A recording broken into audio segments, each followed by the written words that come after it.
It is not that simple. It's not just that people are walking across the border. We have a plan in place. This is not like switching the lights on, right? This is going to take a process. We are fixing a broken system that was actually left by the last administration. And as it relates to the tennis star, that is totally different. That is a different process. All right, for more, let's welcome back in Republican Congressman from the Texas 23rd District, the largest border district in our entire country, Tony Gonzales. Congressman, great to have you back on. Good morning to you. Good morning. How are you? Thank you.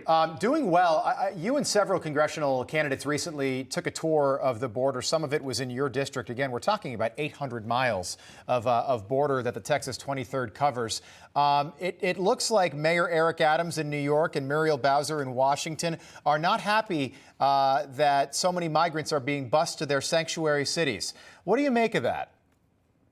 Yeah, I represent 42% of the southern border, and of course they're not happy with having this influx of migrants. Anyone who gets sucked up into this crisis, their lives immediately get turned upside down. And, the administration is saying people aren't walking over as simple as walking over. Yes, they are, and they're walking over by the thousands. This is exactly what an American last agenda looks like.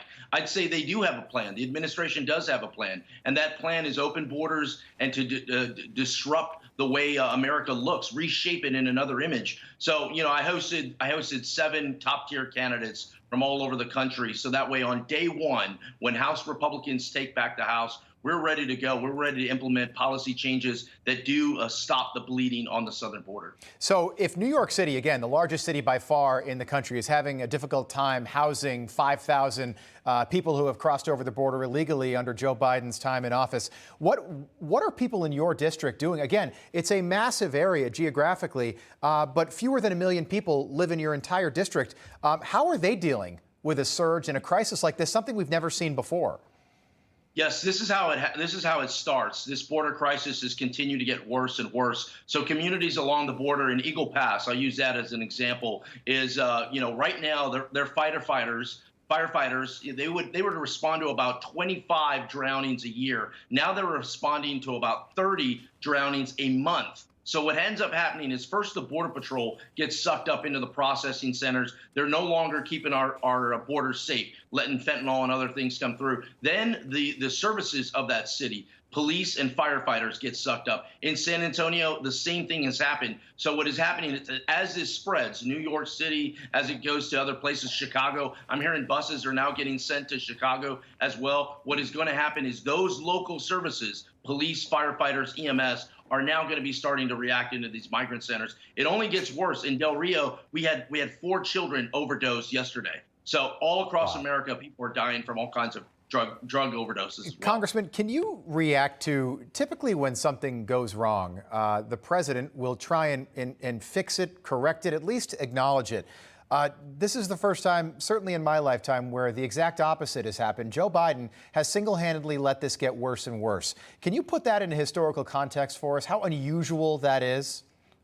It is very unusual. I spent 20 years in the military. I retired as a Navy Master Chief. And you don't always get it right. You have to constantly, as a leader, you have to constantly adjust. And you have to adjust to the situation that's happening. What is happening is we have a failed president that does not adjust, that allows his staff to make the decisions. People that are in the Northeast, living in the ivory tower, making these decisions for the rest of the nation and the world in some cases. And it's proven to be deadly. We have these 13 Americans that were killed last year that Afghan veterans will never forget. And this administration just continues to double down on failed policies. I've reached out with open hands over and over again to say, hey, look, my district is at the forefront of this. I will work with you. I will work with anyone to solve this. Here are some tangible ideas. And they turn a blind eye over and over again. Yeah, your district, it's unbelievable what the folks in your district have been put through for the past 19 months.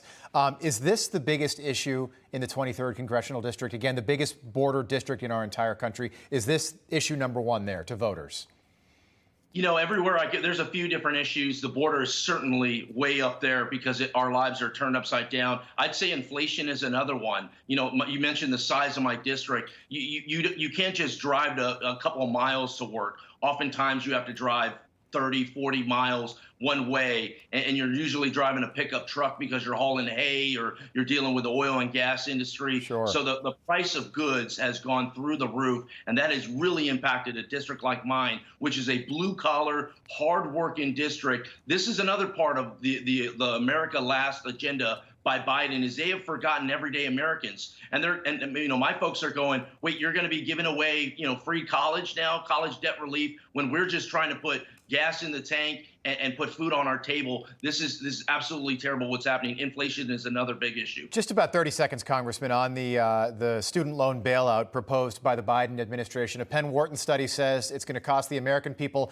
over $1 trillion when it's all said and done. But the administration will not admit who's going to be funding this and paying for it. What do you make of that? Yeah, it doesn't surprise me. This administration refuses to be transparent on anything. And what is this going to do is this going to destroy the middle class. I'm seeing more and more folks where in the middle class, the hardworking individuals pay their taxes, abide by the laws, and now all of a sudden they're the working poor. Many people in my district, they don't have degrees. You don't need a PhD in order to live the American dream. But under this administration, you're seeing exactly that middle class get attacked. It's the reason why more Hispanic Democrats are coming over to the Republican Party. Just unbelievable. Little guy paying for the big guy all over again in this country. Congressman Tony Gonzales, great having you on. We appreciate it. Good to see you. Thank you, sir.